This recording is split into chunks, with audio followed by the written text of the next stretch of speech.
Godown করা আছে, ঠিক আছে। ওরা মানে কি ওখানে আর জিনিসপত্র রাখবে না, সব নিয়ে চলে গেছে। বড় বড় যে ওই তোর ফেস্টুনগুলো আছে ভালো বড় বড় দোকানে লাগাবার জন্য, তখন দোকান ছিল ইন্ডাস্ট্রির কাছে। এবার সবাই খুলছে, আমি বললাম অনেকক্ষণ নাইট হচ্ছে সেদিনে।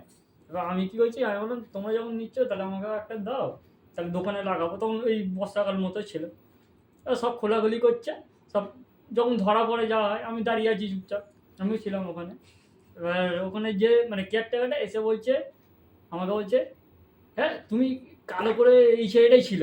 তখন আমি ওকে বলছি, তুমি চোর বলতে পারতে, কালো পরে শ্বাস খেয়ে দিয়েছে।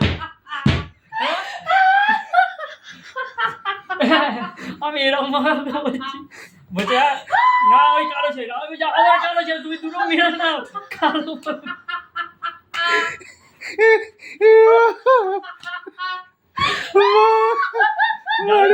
জানি তোরা বিশ্বাস করবি না, প্রমাণ আছে, আমি প্রমাণ করে দেবো।